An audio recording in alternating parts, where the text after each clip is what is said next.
গুরুর চরণে প্রণাম জানিয়ে শুরু করছি আজকের ভাগবত কথা।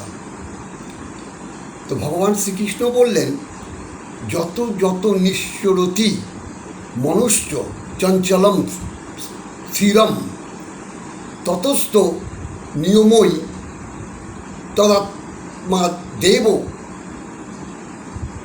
বসং নয়েত। অর্থাৎ এর অর্থটা হচ্ছে, মন স্বভাবত চঞ্চল, অতএব এই অস্থির মন যে যে বিষয়ে ধাবিত হয়ে যায়, সেই সেই বিষয় থেকে মনটাকে আত্মাতে বশীভূত করতে হবে। অর্থাৎ মনটাকে আমাদের অন্য সমস্ত কিছু থেকে প্রত্যাহার করে আত্মাতে স্থির করে রাখতে হবে। স্বাভাবিক চঞ্চল মন, এই চঞ্চল মনটাকে আমরা ভজন পথে এগোতে গেলে আমাদের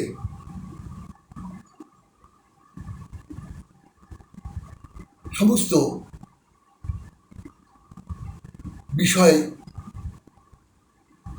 বিষ থেকে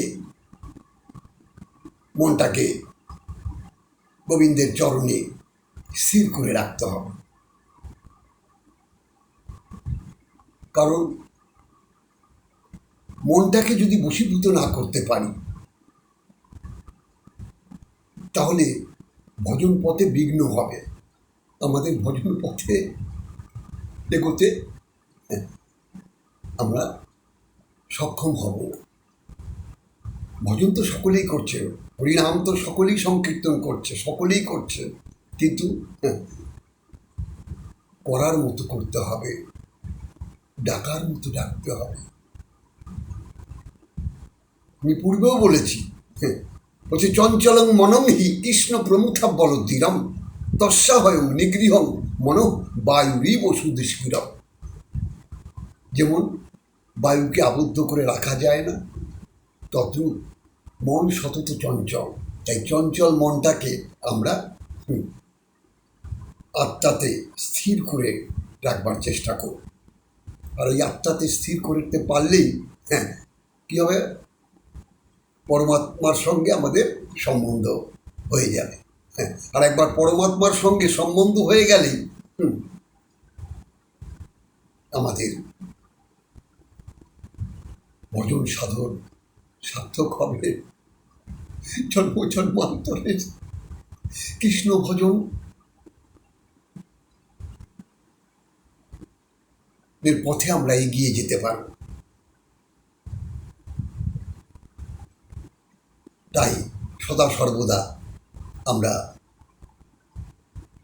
মনটাকে, এই চঞ্চল মনটাকে আমাদের বশ করতে হবে। চঞ্চল মনটাকে বশ করবার একটাই উপায়, সেটা হচ্ছে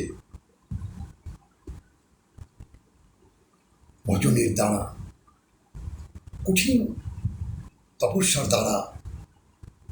আপনি যখনই ভগবানের ধ্যানে মগ্ন হবেন,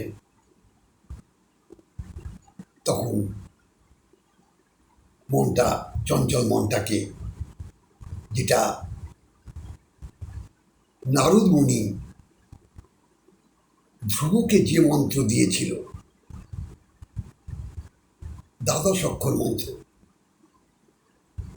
বলছে ধ্রুব তুমি এই মন্ত্র জপ করবে। ধ্রুব যখন সংসার ছেড়ে চলে গেল ৫ম বৎসর বয়সে, কোন নাম জপ করবে? যখন ধ্যানে বসবে, তুমি যখন ধ্যান করবে, শ্রীকৃষ্ণের ধ্যান করবে, ওম নমো ভগবতে বাসুদেবায়, ওম নমো ভগবতে বাসুদেবায়, ওম নমো ভগবতে বাসুদেবায়। এই মন্ত্র উচ্চারণ করলে ভগবান শ্রীকৃষ্ণ যেমন তুষ্ট হয়, অন্য কোনো মন্ত্রে তত তুষ্ট হন না।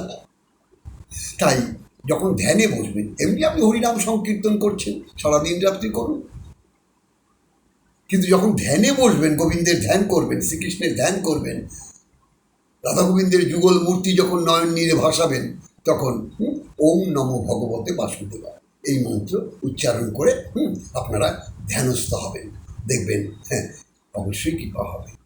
জয় রাধে।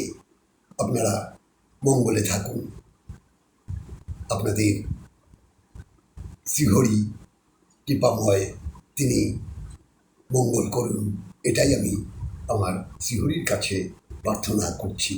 জয় রাধে, জয় নিতাই।